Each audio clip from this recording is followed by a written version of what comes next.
I'm not even gonna do the intro here, this video is already longer than the Bible, so here's the members. I love all of you, and I know what you, yes you watching, are thinking. Oh, SUPAH making a new player guide for Arknights, rent must be due. I want to make something very clear. I wanted to make this for a long time, and now with the PC version, and also this gay Italian man, it felt a good opportunity to do so. What I didn't realize is the sheer amount of information I wanted to share, and how much the script would gain sentience and get out of control. This video goes very in-depth, and it has quite possibly everything you could ever need to know about this fucking game. Even if you are not a new player, I think this video will be very useful to you, especially the section about useful websites. I have been playing this game for almost 7 years now, don't laugh, so over time there is a lot of knowledge that has accumulated. In this video you will find, in no particular order, the basics of the game, the basics of units in the game, how to handle account progression and what content to do at what time, what banner types there are, how limited banners work, how the gacha mechanics work, what units to save for, who are the best units in the game currently, what banners to roll on generally, what to do with your base, what the certificates are, how to farm materials, a series of useful websites and resources to check out, ranging from general info to nerding out about IS to a story reader that is dead-ass superior to the actual game, how to build your operators correctly, including masteries and modules, how to invest your resources properly, which units to avoid, who to pick in the selectors, who the good 5 stars are, who the good 4 stars are, who to use the INSTA-ELITE 2 5-star ticket on, how to get premium rolling currency efficiently, how to spend the super premium currency properly, explaining the endgame, explaining which IS modes are best to approach first and why, which packs are the best offers in the real money shop, and a bunch of other niche shit. This video has chapters, so you can look around for what you're looking for. This video is long as all fuck, and you definitely don't need all the information presented, as I am going to treat you in this video as if you've never touched a video game before. Arknights is very different in how it functions in both gameplay and gacha mechanics compared to all other modern gachas. If you come from the big Hoyos or the Kuros, pretty much nothing from those games applies here. Arknights is a tower defense 2.5D game, or as you will soon find out playing this game with modern units, or operators as they're called, a tower offense game. That's not a joke. In Arknights you are rewarded for being aggressive. Strategies that revolve around hunkering down and making a little waifu fort are good and viable in general content, but operators which promote aggressive playstyles in which you go to the enemy to kill them proactively are better. The only exception to this are stalling strategies in certain endgame modes where damage stops mattering due to high enemy stats. More on stalling later. The gameplay is deceptively simple. There is a map, enemies on the map who will soon be delivered to heaven, same day shipping, a red box from which the enemies come out of, and a blue box you must defend. To defend it, you deploy waifus out of a squad of 12 or 13 with the support operator slot, which you can grab from other players. You will notice this is quite a lot more than the usual 3 or 4 present in other modern gachas, so let's talk waifus. Operators in this game go through 3 elite stages as you invest resources into them, going up to Elite 2 level 90. The level of the operator is what dictates certain stats, being attack, defense, resistance, and HP. Defense reduces physical damage taken, while resistance reduces arts damage taken. Meanwhile, the elite promotion dictates how many skills and talents the operator has access to. In the community, elite promotions are abbreviated with E followed by a number, so E2 is an Elite 2 operator. Your operators should ideally settle at Elite 2 level 60, do not go above that. Maxing out operators in this game is a giant sinkhole that will cost you hundreds of thousands of LMD, the basic currency, for very little gain. Level 70, 80 and 90 units are purely just to flex.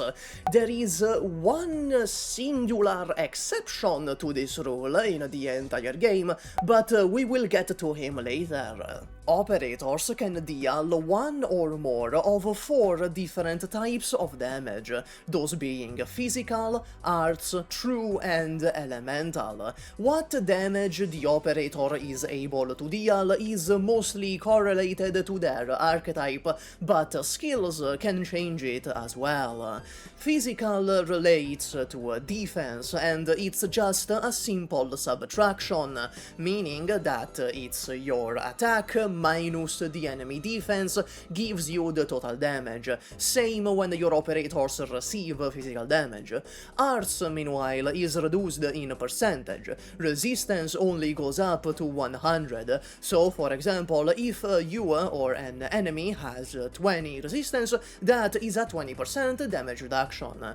True simply ignores enemy defensive stats and your defensive stats. Meanwhile, elemental is its own can of worms. It's related to this little circle that shows up below the enemies from attacks from certain operators, mainly ritualists, but they're not the only ones. Once the circle is depleted, an elemental burst will occur, which causes a huge burst of elemental damage and an elemental effect, which changes depending on the element, and also changes whether it's you inflicting it on the enemy or the enemy inflicting it on you, but they tend to be similar. There exists such a thing as elemental resistance in the game, but fucking no one uses it, meaning that for all intents and purposes, elemental damage is true damage. Right now, there is 4 different elements that your operators can deal. Necrosis causes a DOT of elemental damage rather than a big burst, and causes enfeeble on the enemies, which reduces their attack. Burn has the biggest burst of elemental damage, and reduces resistance by 20 for 10 seconds. Corrosion has a smaller burst of elemental damage, and reduces enemy defense by 120 permanently for each burst, and it stacks. Finally, Nervous Impairment has a moderately strong elemental burst, and inflicts the enemy with 3 stacks of paralysis. More on that later. Every operator has a potential level. These are the dupes.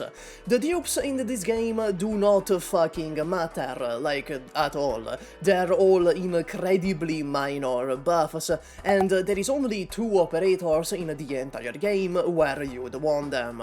Otherwise, dupes are useless in this game, and you should not seek them out, except for the potentials of welfare units that you can find in the event shops, because if you buy these, then on the rerun of that event, when you buy them again, they become yellow certs for the certificate shops. More on certificates later. Generally, vertical investment is discouraged in Arknights, but more on that in the progression section of the video. Every operator, depending on the rarity, can have up to 3 skills, up to 2 talents, and 1 trait. Usually it is just 6 stars that have 2 talents, but there is specific exceptions. The trait is what defines a certain archetype. Every operator of a given archetype has the same one. Every operator has a class and an archetype.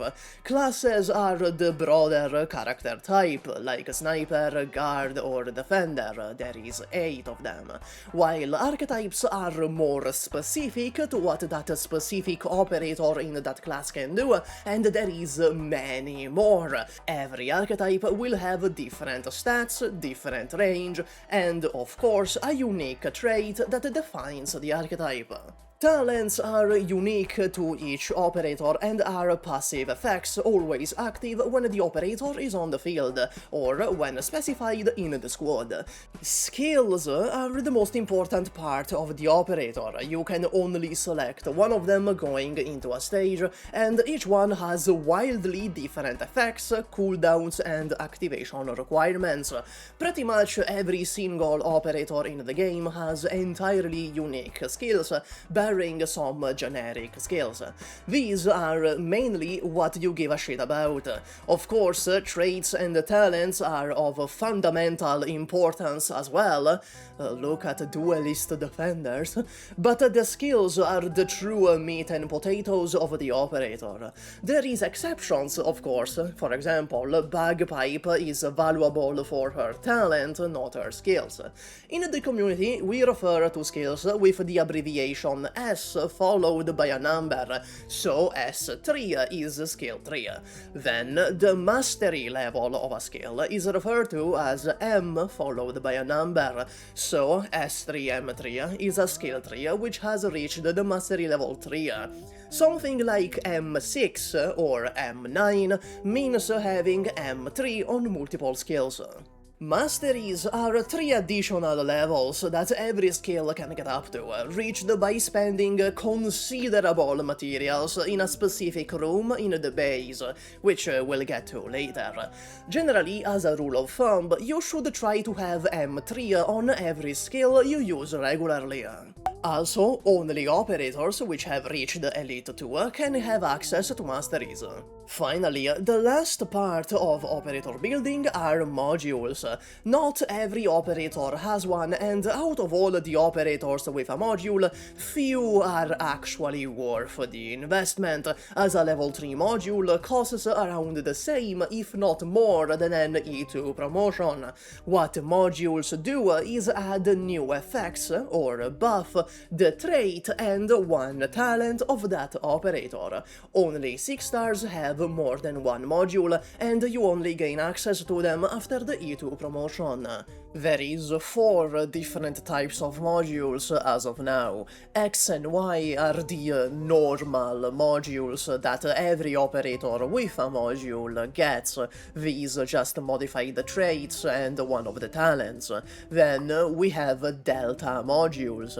These are particular in the sense that they give that operator access to elemental damage, the element depending on the specific operator. Finally, we have Alpha and Beta modules. These are modules catering to a specific game mode. Right now, it's either integrated strategies or reclamation algorithm, and as such, they are incredibly powerful effects that you can build for cheap compared to X and Y and Delta modules, but that only work in those game modes. In short, think of them as an Elite 2.5. There's a lot of modules and only a few of them are good, and they cost a kidney's worth of materials, so invest very carefully. There is this spreadsheet done by DragonGJY, which I will link in the description, which ranks every module for you to cross-reference. The last thing you need to know about operators is that they can be divided in generalized roles. These roles are not actually present in the game, but something that the community came up with to refer to these operators. Of course, these roles are generalized and reductive. Operators, especially the modern Year 7 and Year 8 operators, just kind of do whatever the fuck they want and have to be examined on a case-by-case basis paralysis since they are so unique, like Thumpy with her fucking conveyor belt. But to start, as a rule of thumb, we have boss killers, which are incredibly high damaging operators designed to pulverize boss enemies quickly, lane holders, which are designed to stay in a lane and hold it, in the sense you can just plop them down and they will take any enemy coming down that way, crowd control, which is ailments like stun, bind, and paralysis, wave clearer, which is an operator specialized in AoE and clearing hordes of small enemies, DP printers, whose main purpose is printing you a shit ton of resources to deploy other operators, healer, which heals, buffer, which buffs, and debuffer, which debuffs. Usually operators who are debuffers will also be crowd control, they kind of go hand in hand. Some people will mention elite killers to you, however this is utter woke nonsense and liberal fake news. There is no such thing as an elite killer. Well, actually there is elite killers. The thing is, it's a completely cope role and kind of ass, because anything that an elite killer can do, a boss killer can also do, or even a lane holder sometimes. Now that you know the basics of operators and how to build your operators properly, let's talk about what operators you should try to get, and most importantly, what operators you should avoid. So, let's get one thing out of the way immediately. Avoid 5 stars. Yes, that means avoid the entire fucking rarity. It's composed entirely of shit asses. There's like more than 200 of them, and they're almost all booty cheeks. You can watch these videos for more details, but the short of it is that 5 stars cost a lot of materials, like 6 stars, and what you get in return is incredibly mediocre units, like 4 stars, so they get the worst of both worlds. They are either so outclassed by 6 stars that their existence is worthless, or easily replaceable by 4 stars for cheap. You can genuinely complete the entire game, do every piece of content, including endgame, without ever building a single 5 star, and only focusing on 6 stars and 4 stars. As with everything though, there is exceptions. The good 5 stars that are actually worth building are Tilopsis, Spectre, Warfarin, Elysium, Cantabile, Surfer, Tequila, Crusader, Silence, Rose Salt, Grace Bearer, Shamare, Honeyberry or Mulberry, specifically to heal elemental damage, and a few other specific picks for certain modes and events, like Tin Man and Grey Altar for IS-5, or Lapland for anything related to Stultifera Navis. Any 5 star not in this list you should not build. When it comes to 4 stars, the good ones are a lot more plentiful in relation to their total number. There is 2 4 stars you want to build at all costs. The first is Myrtle, a vanguard so powerful that prints you so many resources, she literally changed the game around her when she came out. The devs had to rebalance the game around her. You can watch this video for more details. The second one is Gummy. Yeah, haha, SUPAH is recommending Gummy, but no, entirely unironically, she is only beaten by Myrtle when it comes to value in 4 stars. She's a great tank, good healer, and practically mandatory to own if you want to play 3 different iterations of the main endgame mode, those being IS-5, IS-6, and IS-7, where she is the most used defender in all 3. Other good the 4 stars are Quora, Ifan, Susurro, Perfumer, Contrail, May, Click, and Jaya. 4 stars aren't particularly strong units, with the exception of Myrtle, which was entirely unironically an oversight from the developers, but they are very cheap to build and a great option to round out your roster. You need to fill out 12 fucking squad slots, my guy. But don't get me wrong here, not all 4 stars will be a boon to your account. There is really awful ones that you should avoid. For example, Frostleaf, which is arguably the single worst operator in the entire game.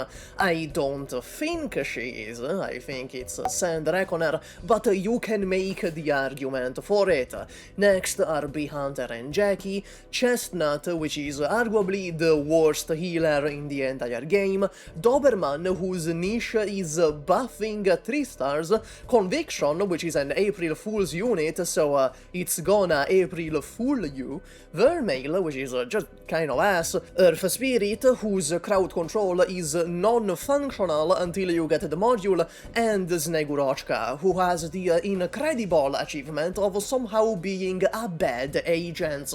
She has dog shit status, dog shit damage, and makes less DP than Myrtle. She's not even good in IS. Finally, when it comes to 6 stars, there is 2 things you need to keep in mind. For one, just roll on the newbie banner until you exhaust it.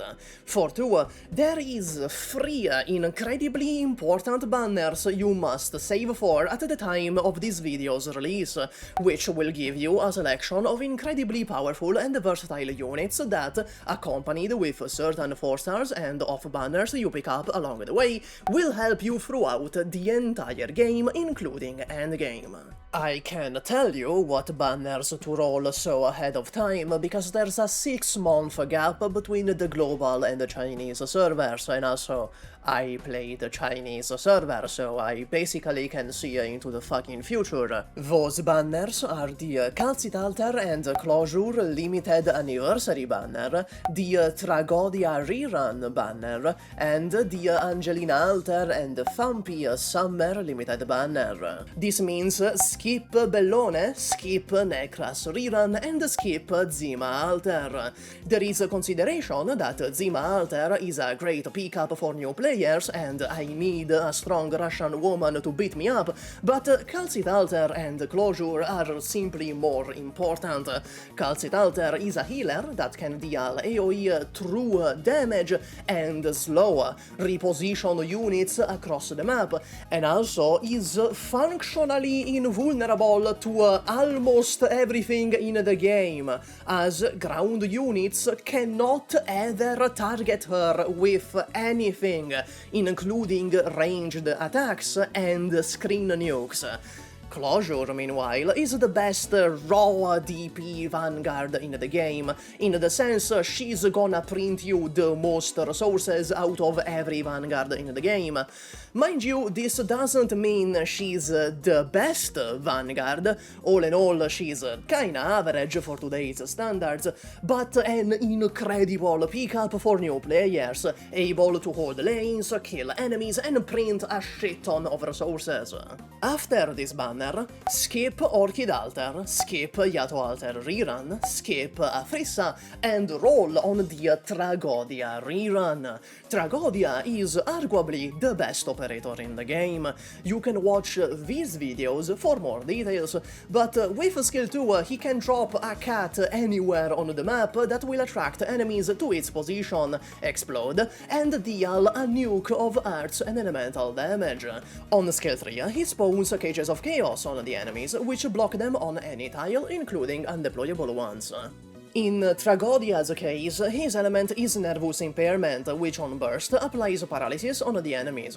Paralysis makes it so the next 3 attacks from that enemy are entirely nullified. Tragodia is the ultimate stalling tool in the game and allows you an insane level of control over the stage, as you can either control enemy pathing however you want, or block enemies in place, as under paralysis they can't destroy the cages of chaos, or hit your blocker. As a reminder, stall in this game functions as a damage multiplier. If you keep the enemy in the DPS operator's range for twice as long than usual, the DPS operator gets to deal twice as much damage. Tragodia's stall is so good that in many situations he is functionally an infinite damage multiplier. This is not even mentioning that he himself has really great damage to boot. He's not just a staller. Tragodia is also the only exception in the game to the rule of leaving your operators at Elite 2 level 60, as he specifically wants Elite 2 level 82 with module level 3, as this is the exact amount of attack stat needed to apply paralysis on a boss with a single skill 2 cut. Technically speaking, Kafka, one of the 5 stars you shouldn't build, is another exception, where you want to actually leave her at Elite 0 level 50, because her sleep duration, which is what you'd ever bring her for, is not related to stats and does not change with skill levels or masteries. Finally, the third banner to save for is the one immediately after Tragodia rerun, that being Angelina Alter and Thumpy. Angelina is a multi-target damage dealer with some of the highest damage in the game, that is able to become invulnerable just like Kal'tsit Alter, though not permanently. Thumpy is an amazing defender, functionally unkillable if you can keep her element up, and able to spam elemental bursts, or in other words, huge chunks of true damage with skill 2. Just all around very good units that will fill a lot of roles in your squad. Thumpy also has a conveyor belt, that's kinda cool. Now, let's talk about how to get these operators. The first is selectors. You will have a few when you start the game. Pick Lapland from the wider 5-star selector. She will be fundamental in one specific event.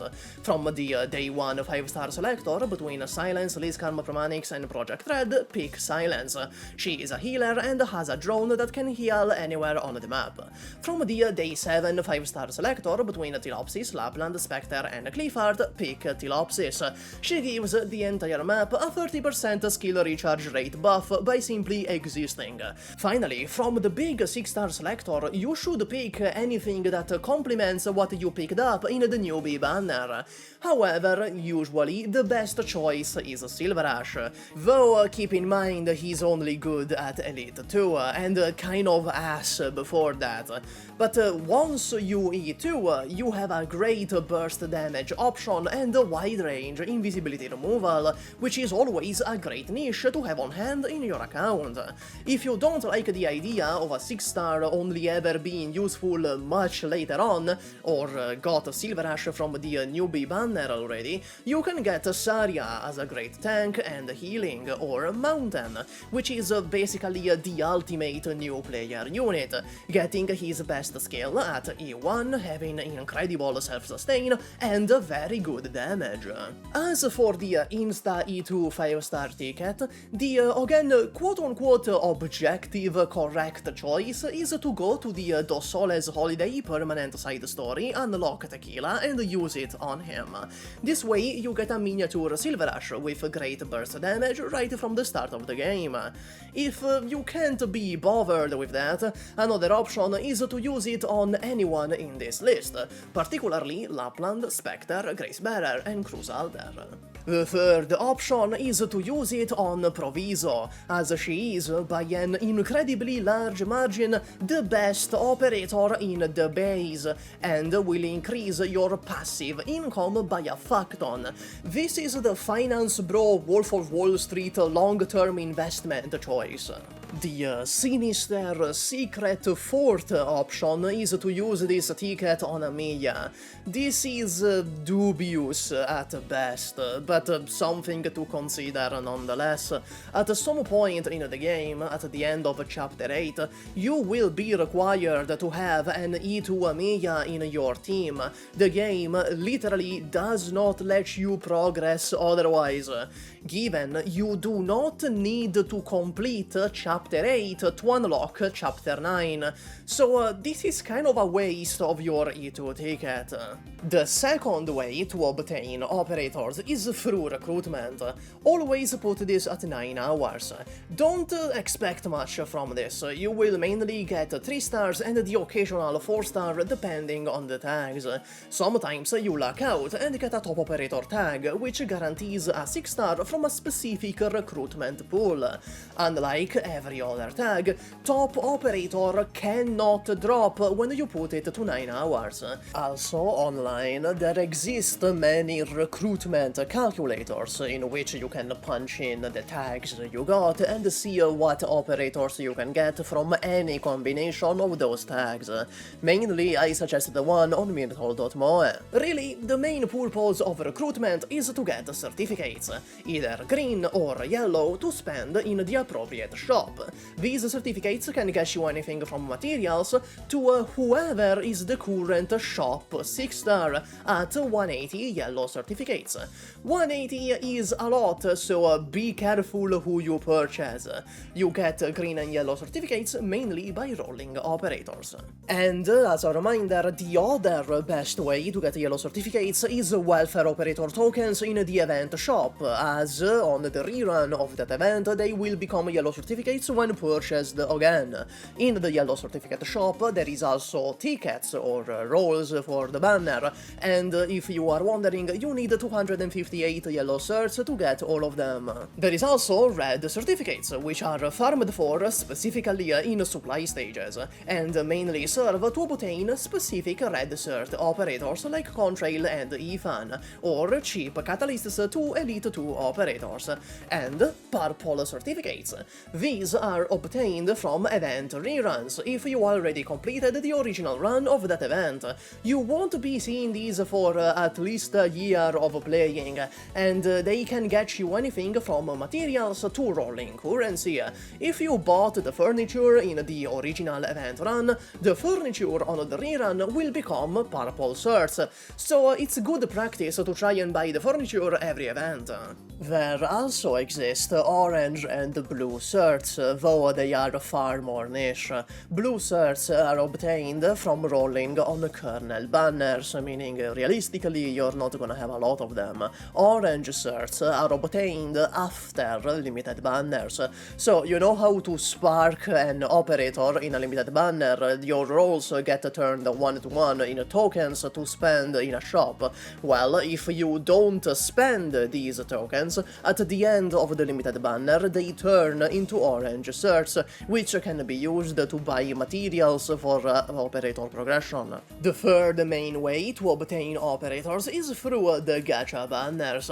There is several types, but all share the same currency, that being the red one, or random, regardless of the banner type.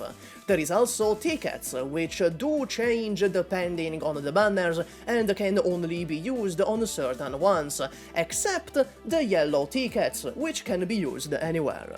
How the gacha works is that there is a soft PT beginning at 50 pulls, after which the chance of obtaining a 6 star increases by 2% on every roll that is not a 6 star, and hard PT at around 70. There is no such thing as losing a 50-50 and having it guaranteed on the next one.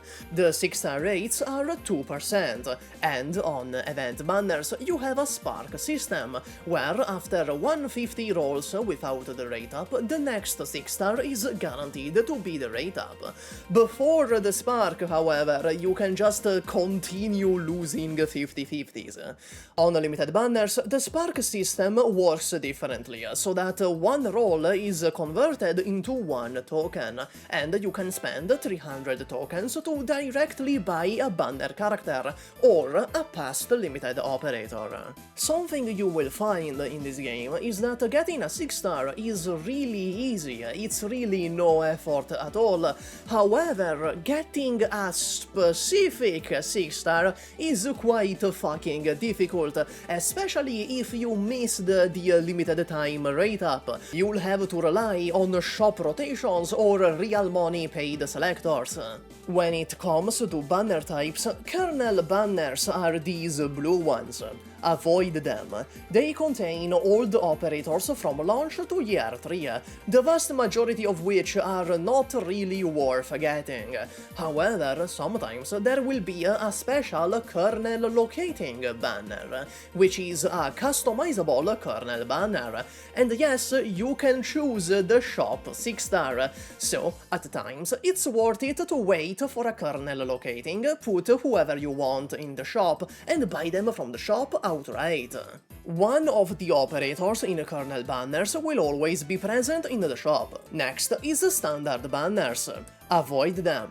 They are 95 times out of 100 a scam. Either the 6 stars are not that great, or there will be one good 6-star you want sharing the rate up with some bum-ass fuck. Also, they just sap resources from you, which should be spent on limited banners. Again, like kernel banners, one of the rate up 6 stars will always be in the shop. Event banners are banners tied to a specific event. For example, People a People has the Rage of the Many event banner, which has Zima altar in rate up. These are a mixed bag. Oftentimes, you should skip them to roll on the limited banners, which are very often much higher value and have much stronger units. Other times, event banners will be Tragodia. So it really depends on each one, but generally you'd rather focus on the limited banners. You will notice there is a distinction between limited banner and event banner. That is because operators in kernel, standard and event banners are not limited. When their banner ends, they immediately go in the standard banner pool. Limited banners are split in 3 categories: Anniversary limited banners, Chinese New Year limited banners, and Summer limited banners. The distinction matters because previous limited operators can only be found in future limited banners of the same category, 1 year from their original release. So, for example, Hoshiguma Alter was the 2025 Summer limited operator, meaning she can only be found in future limited summer banners. Finding them is unreliable, however. Very often, if you want a past limited operator, you will have to spark them. As a reminder, any roll on a limited banner is converted 1-to-1 into tokens, which can be spent to directly purchase any limited operator of that banner category. Normally, you need 300 rolls to spark one operator, though some of the very old limiteds are being discounted to 200 rolls. Worthwhile sparks at the moment are Exia Alter and Silverash Alter in Anniversary banners, Wang and Shu in Chinese New Year banners, and Hoshiguma Alter in Summer banners. It is worth noting that only one operator in the limited banners is limited. So, for example again, in the Hoshiguma Alter banner, only Hoshiguma Alter is limited. Haruka is not limited and could be found in the standard pool immediately after the event ended. These are the banners you should be conserving your resources for, the limited banners, barring extreme edge cases like Tragodia. Though I need you to understand something, anniversary banner refers to the Chinese server anniversaries. So, in global, which is 6 months apart, the anniversary banners are not actually our anniversaries. Our anniversary banners are the Chinese New Year banners, which are half anniversary, and the summer banners, which are the anniversary and also released during winter. Finally, we have special types of banners that come around only every once in a while. These are types of standard banners, meaning none of the units are limited.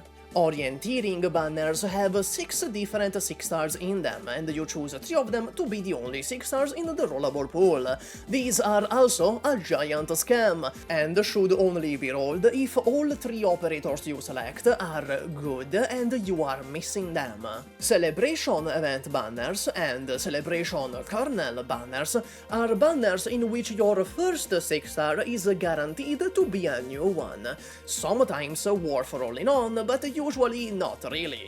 These are not to be confused with Celebration Limited Headhunting, which is the Anniversary Limited banners. Joint Operation banners have 4 6 stars as the only rollable 6 stars. Same rule as the orienteering applies. These should only be rolled if at least 3 operators present are good and you are missing them. At last, we have the front that was banners. These precede new main story chapter releases and include the last 3 main story relevant 6 stars as the only rollable 6 stars. Again, the same rule as the orienteering applies. There is also collab banners. These are super limited as they very rarely rerun, and these units cannot be sparked in future collab banners. They are a mixed bag, ranging from complete garbage like Ash, to mediocre like Marcel, to pretty damn strong like Yato Alter and Ella. In conclusion, the optimal choice is to roll on limited banners and ignore everything else in most situations. But okay, you need currency to roll on these banners. There is 3. Or random, as stated before, the red one with which you roll directly, tickets, which are either the yellow ones usable anywhere, or specific ones to certain banners, and finally Orchid, the shiny gold currency which can either be turned into rolls or used to purchase skins and refresh your stamina. Or buy furniture for the base in the furniture shop. There's not a single person in the history of humanity who has ever used Orchid to buy furniture, but it's an option. Truthfully, mainly, you will be using this super premium currency just to buy skins, but it can come in handy for rolls as well. There is different ways to obtain each currency. Tickets are the easiest. They are in certificate shops. You need 258 to be able to purchase every roll in the yellow cert shop, and they refresh monthly. Tickets are also in event shops or are given for free by the developers on certain occasions. Orchid Prime is the second easiest. You get one for each first time perfect stage clear, and one extra for perfect clearing the challenge mode as well. As a new player, you can actually farm a metric fuckton of these. The game has a lot of permanent events you can access, and yes, clearing stages and challenge modes in here will still give you Orchid. If you are dedicated enough, you can sweep these and have a huge bank of Orchid stored up to safely roll on the 3 banners I mentioned prior, which, as a reminder, are Kal'tsit Alter, Tragodia, and Angelina Alter. Finally, we have Orandom. The main reliable way to get these is to do daily missions, weekly missions, and your weekly annihilation. First time annihilation clears also give Orandom, and by now there's a lot of these.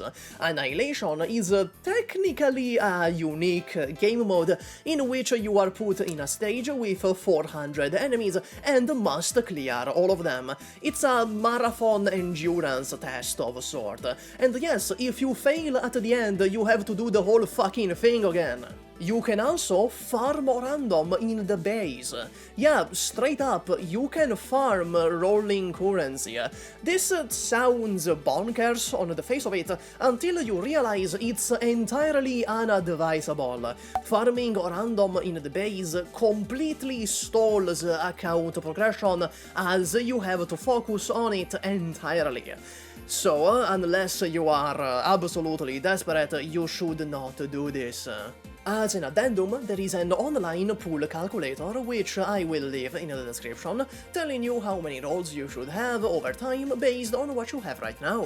As a rule of thumb, in 6 months, which is the gap between the global and the Chinese server, you can make around 280 rolls as a free-to-play if you play consistently. I've been talking a lot about the base, so let's finally get into it proper. The base is where all your passive production will happen and is divided in many facilities. Operators can be assigned to work at the facilities, and each operator has base skills to improve the facility's performance. Working will consume morale. Factories produce materials passively. They can make XP, chip packs used to Elite 2 operators, Originium materials used to farm random, and pure gold to trade in the trading posts. Trading posts can either trade gold in exchange for LMD or Originium materials in exchange for random. You will singularly have these on business strategy. These are your main passive production of the basic currency. Power plants are what you need to be able to place down the other facilities, and they produce drones, these purple things. Drones can be used to speed up the factories and trading posts to get a few extra materials. Also, yes, there is a point in clearing up the elevators and other empty rooms around the base, because doing so will increase your drone cap. The dormitories, which you can have up to 4, are where operators recover morale. The level affects the max cap of ambience you can reach, which affects how many credits you get daily and the rate at which morale is recovered. Putting in furniture increases ambience. The control center is where you can place operators to reduce morale consumption in the rest of the base, and assign up to 5 operators to generate trust passively. Activity rooms also generate trust passively, and that's all they do. The reception room is where you collect clues to put up on the clue board, and its level affects your support slots in your profile. You can receive clues from friends and send out clues to friends as well. Having all clues triggers a clue party, which gives you credits to spend in the credit shop for a little bit of materials. The workshop is an incredibly important facility in which you can spend lower tier materials to craft higher tier materials. These materials are used to build operators. The office is where you get refreshes for the recruitment, and its level affects the number of recruitment slots you have available. The training room is where you get skill masteries. There is 2 slots, one for the trainee, getting their skills mastered, and one for the trainer, which can have a skill to speed up this training. Irene and Logos are always the best trainers, even if the class of the trainee does not match. Finally, in 6 months or so in Global, we will get a new facility called the Recycling Facility. This is able to produce materials passively, as in materials to build operators, and you can toss in unused materials to make other materials. The last thing you should know is that there is many ways to set up your base, as you have full control of how many of trading posts, factories and power plants you get. The best model for the base is 252, meaning 2 trading posts, 5 factories and 2 power plants. This is just the best one, mathematically speaking. Check out the resources I will mention in just a moment for more details. But this is the model that you wanna do. It gives you more LMD, more EXP, and is also way cheaper to set up. The operators assigned to each facility are very important, as they make or break your passive production, which is the backbone of your entire account and progression. There is 3 resources I suggest. The first is the PeterYR YouTube channel for base math, base discussions, event math, and more. The second is the Arknights base combo spreadsheets. They have every optimal combo for every facility, and even include a page regarding beginner combos for beginner accounts. The third resource is Myrtle.moe. This website has a lot in it, and this is the part of the video where I had a segment explaining that Myrtle.moe had a tool that would automatically optimize your base by looking at your account and giving you the best base combos on your account. However, this tool is currently down and being reworked into a whole new feature that does the same thing, or at least John Myrtle tells me that's the case. So right now you're not gonna be able to use it, but keep in mind it's going to exist soon. But no matter what you do, good God, do not check the tier lists on this site. They are made by random people, and thus suck turbo balls. The ones with the official tag are alright, but don't treat them as gospel. But okay, at this point, you must be saying to your screen, SUPAH, we are already 40 fucking minutes into this video. The script is 8 pages long, and we have yet to talk about what you actually do in the fucking game. And there is so much to do. You need to level operators, do the story, do the events, upgrade your base. What is a little baby hummingbird like me supposed to do to navigate all this? It's so overwhelming. Well, finally, let's talk about progression. What you should be doing and when. First, you start the game. Duh, obviously. Do the main story. Right now, that's all you give a shit about. Progress in the main story until you unlock the base. Now you want to focus on the base, as having passive production upgraded will help you a lot in the long run. Upgrade the base until you can't anymore. Now that you can't upgrade the base anymore, do the main story until you get the special item to upgrade the control center. Now again, upgrade the base until you can't. Then progress the story until you can upgrade the base. Repeat this process until your base is fully maxed out. Now, I need you to understand a very important thing. Fully maxed out refers to the 252 model, because actually maxing out the whole base is incredibly grindy and just not fun. Besides, 252 is the best base model. Refer to the resources explained prior for more details. But in this case, maxed out means having 2 max level trading posts, 2 max level factories, 3 level 2 factories, 2 max level power plants, 4 level 1 dorms, a max level reception, a max level workshop, a level 1 office, because it's kind of ass, a max level training room, and probably a max level recycling facility. That's not in the game yet, so who knows. You don't need the activity rooms. This gives you more LMD, more XP, and it's way cheaper to set up. You're not gonna be here grinding for 500 years in between fucking main story stages. Some days, the supply stages for base materials will be closed. On these days, you continue the main story, or do the permanent events, until you meet a wall.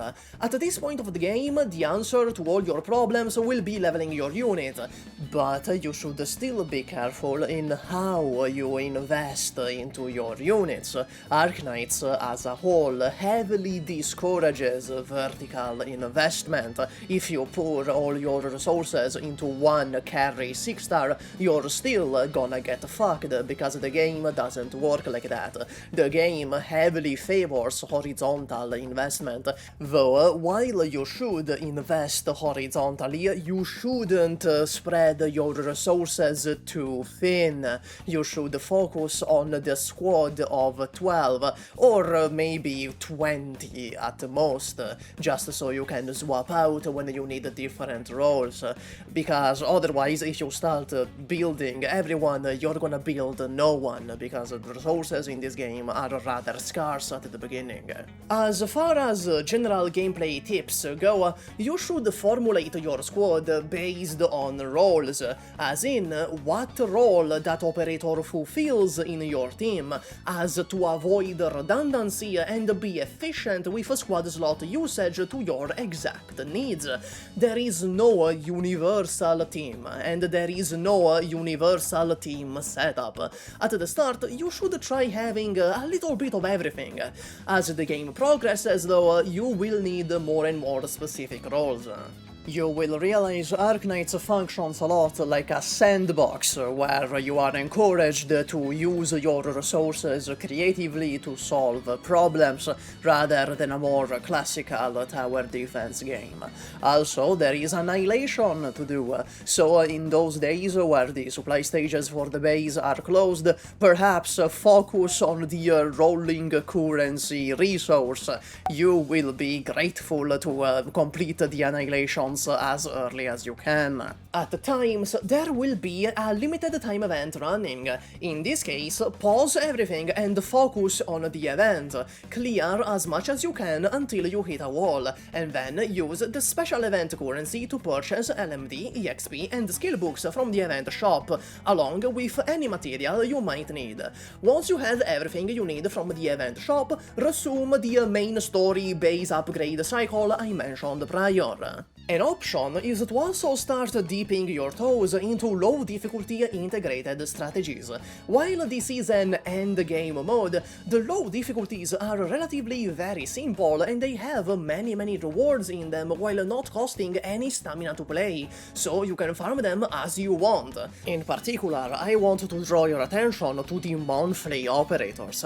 After you clear any given run in an IS mode, you will unlock the monthly operators. These were originally unlocked monthly, but since the modes ended support, you just have all of them, and you can just farm all of them.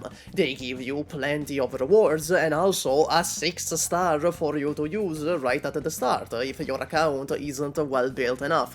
They are considerably easier than farming the normal difficulties, and still give plenty of rewards if you do all of them. Also keep in mind, some permanent events have pretty good welfare operator pickups. Stultifera Navis drops Lumen, a great medic, Under Tides drops Gladia, which will be very useful if you ever stumble on Ulpianus, Dosoles Holiday has Tequila, as previously mentioned, Invitation to Wine has Cruise Alter, Exodus from the Pale Sea will eventually give Rose Salt, and I Portatori dei Velluti will eventually give Crown Slayer. So, now that your base is fully upgraded, you can fully focus on clearing out the main story until you hit a wall. At this point, you go do one of the permanent events instead, until you hit a wall. If there is an event running, you do the event and you farm the event stages, as they have great material farming stages, and stocking up on these will help you a lot in the long run. Ideally, you should only ever use passive EXP and LMD from the base to upgrade your operators, to keep progression in everything else smooth and not bogged down by having to spend stamina on supply stages. However, if you have nothing else to do or need a specific certain material to E2 an operator, it is fine to take a detour to the supply stages to quickly gather what you need. If what you need is not in a supply stage, the best way to farm materials is to check an external website, mainly oldwell.info. Click on Toolbox and then farm stages.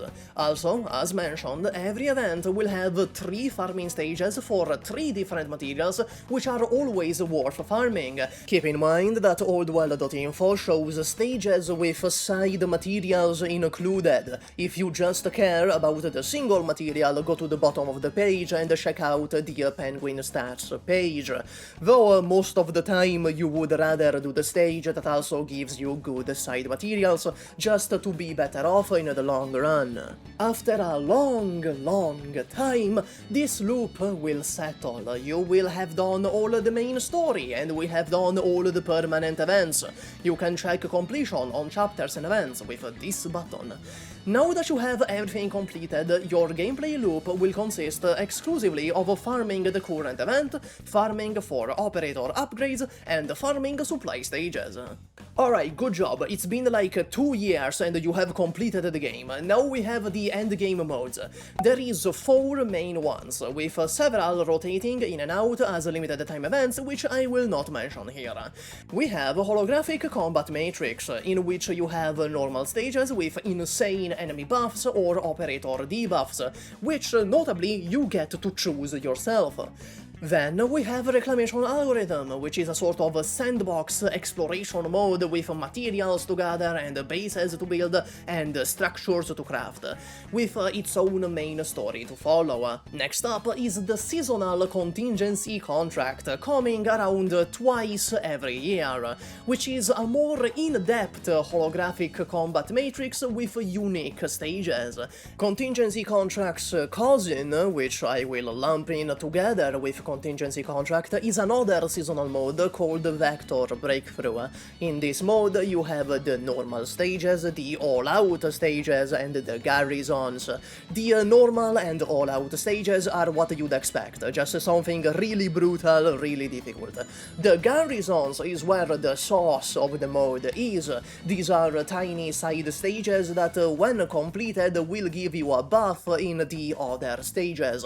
However, using operators here will make them unusable anywhere else. It's kind of a giant puzzle with your account, and really cool. And finally, Integrated Strategies. Integrated Strategies is the main endgame mode and the first ever roguelike in a gacha game, or at least the first one to do it right, and it's still the one that does it the best. There is currently 5 different iterations of the mode, with a 6th coming in several months to global. Yes, it's kinda confusing. The first iteration is IS-2, and the 5th iteration is IS-6, meaning the 6th iteration will be IS-7.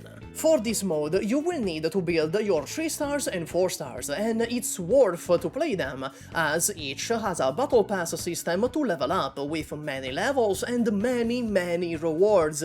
IS doesn't cost stamina to do, so you can farm it however much you want. In this mode, you can use vouchers to recruit operators by spending hope. The items you gather are called relics, and each iteration has its own unique gimmicks and are basically different games. Keep in mind, for all of these, you only need to reach difficulty 10 for optimal point making, except for IS-2 and IS-3, which only want difficulty 7. You can watch this video for more details on each iteration, except IS-6, which will be getting its own video soon, but for now, IS-2, Phantom and Crimson Solitaire is a great new player experience at lower difficulties, very good to start with and get acquainted with the mode, as it is its most basic and distilled form, with no gimmicks to learn.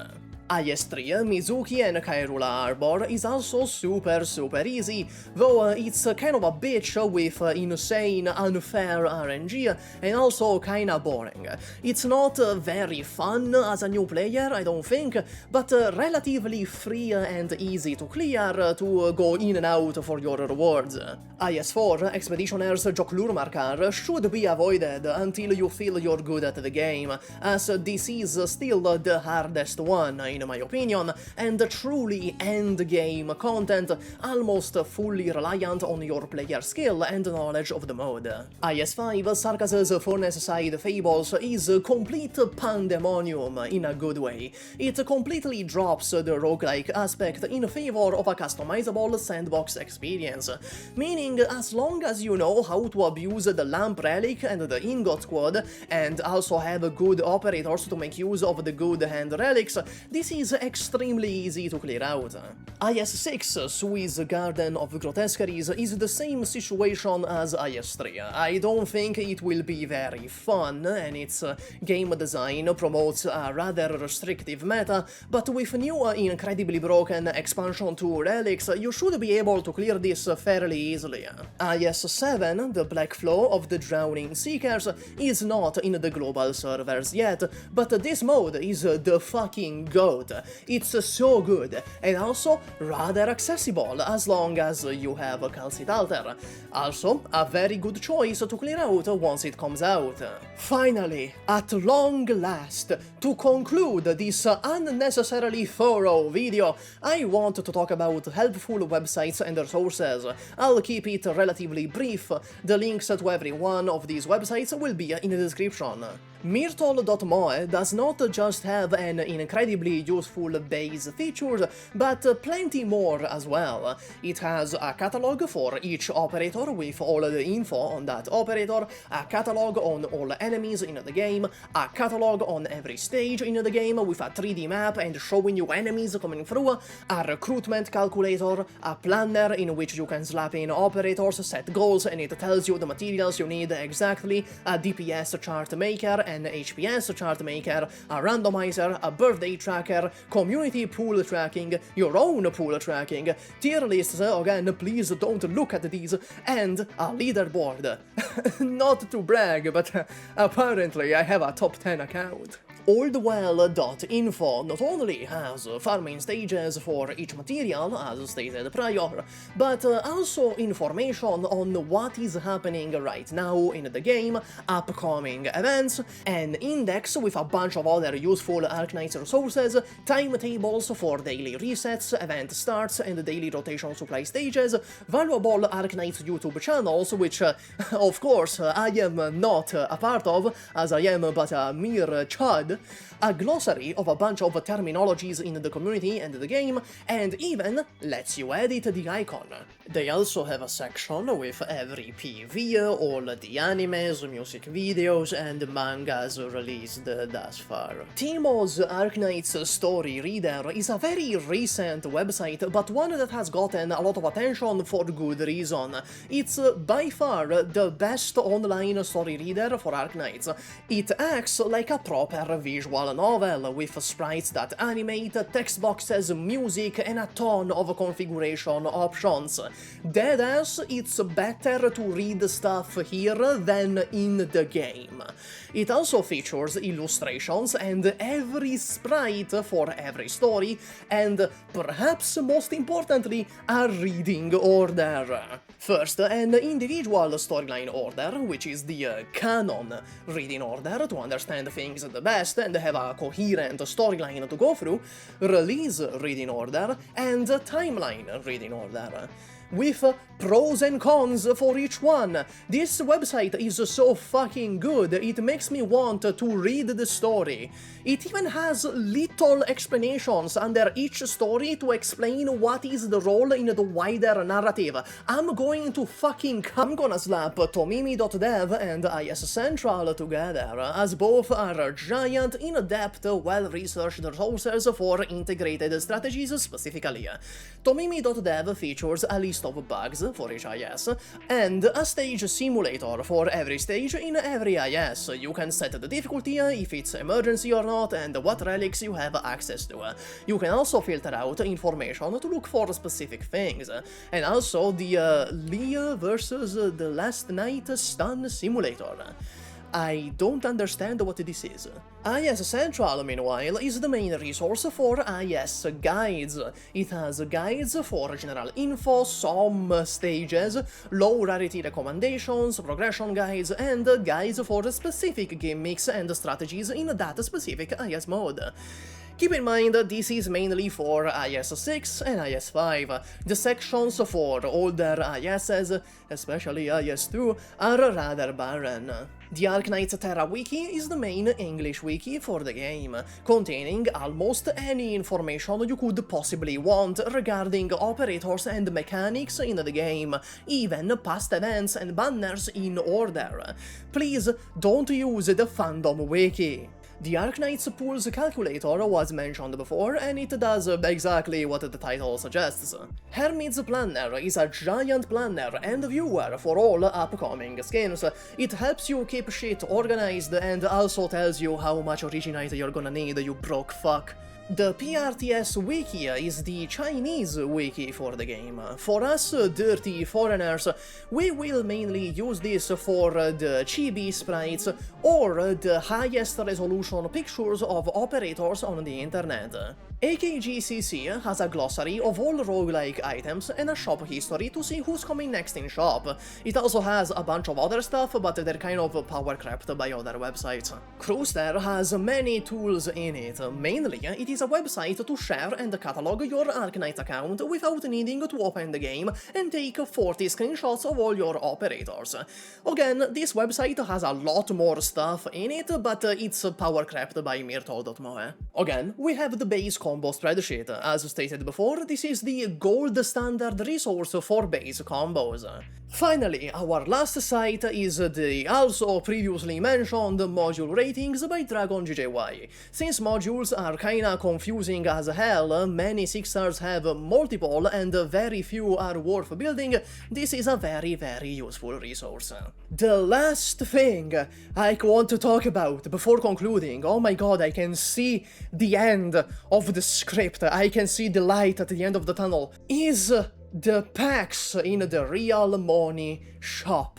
The monthly card is easily the best thing you can purchase. It gives you extra stamina every day and an extra 10 pull every month, along with 6 Originites on purchase. This is by far the best value for your buck in the entire shop. Avoid the Originite packs, these are awful value. For $100 you get like 20 rolls. Only grab these if you manage to snag a huge discount on some top-up site. Everything else in the shop is also not really worth it. Everything here can be made with base passive income and a little time. If you want to speed up progression though, your best bets are the monthly funding packs, the monthly battle record packs, and the various briefcase packs that come with every new event. You can also make an argument for the selectors, which straight up let you pick one 6-star of choice out of a very wide selection of non-limited operators. Please consult the experts before spending your money on a selector. And that is finally all. Max out your Gummy. Bye.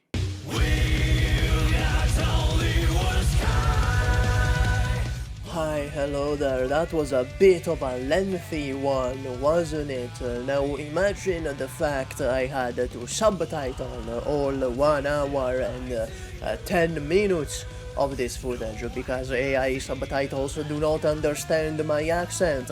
They put an A at the end of my words like it's Mario Brothers. So I had to mostly do this shit by hand.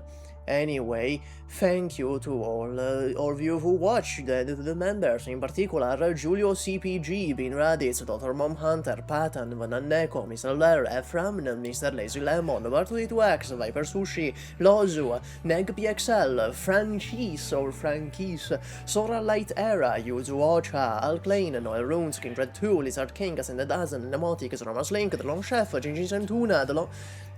Elio, sorry, I almost said the long chef twice.